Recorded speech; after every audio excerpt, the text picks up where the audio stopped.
The fact that the feedback came as unsolicited advice and had a strong condescending tone to it, I received it a little like I'm sure many women receive mansplaining when it shouldn't take place.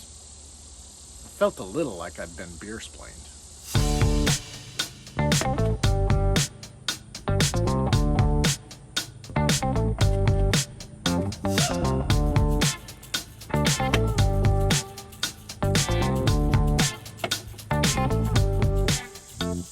I recently got a little defensive on some unsolicited feedback I received.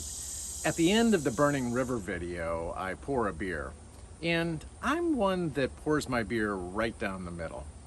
I've learned the trick to turn it 45 degrees and pour it in, and at the last minute tip it up and finish it off. But I read in a book a couple years ago that pouring it right down the middle gets more of the CO2 out and creates more aroma and taste within the beer.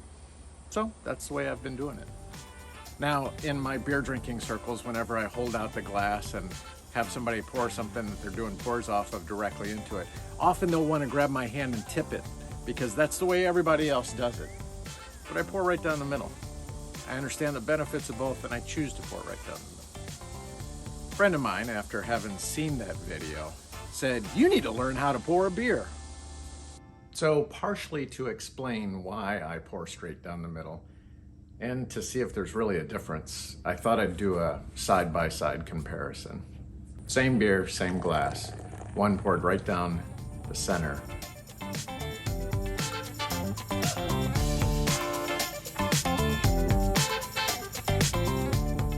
One poured off to the side.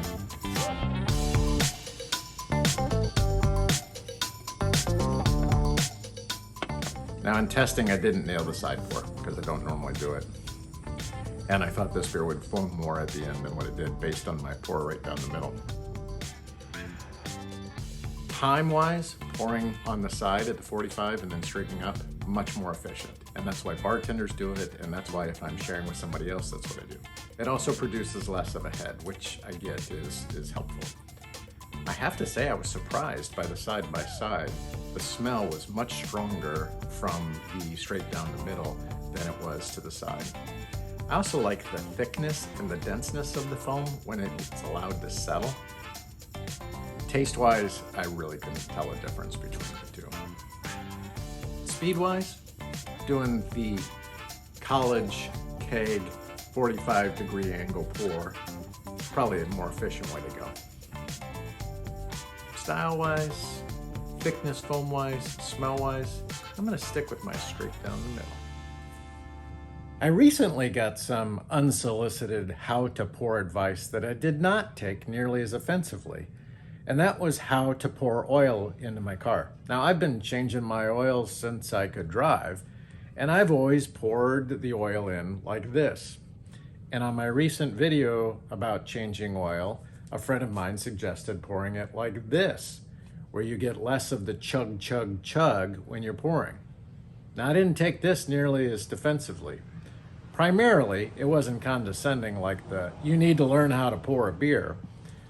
But I also think it's because I really learned something out of that. And so feeling like the advice was helpful really got me thinking about how do you more effectively offer unsolicited advice when you see an opportunity to help somebody do something better without making them defensive. I think the first question is just ask, why do you do it that way? And then maybe that'll open up to see how much they know or don't know, and then offer or ask for permission for advice before giving it. Hey, would you be open to another way to do that? Or would you like to know a way to do it that might produce less foam? Something along those lines might help. By the way, I thought this was kind of cool when I grabbed this bottle. The little job aid right there shows how to pour. I've been missing that all this time. I still have so much to learn. Hey, I know this isn't oil, it's power steering fluid, but I didn't have a bottle of oil around to demonstrate with. And it's basically the same shaped bottle. Makes me think of that scene from Bug's Life. I know it's a rock, but pretend it's a seed.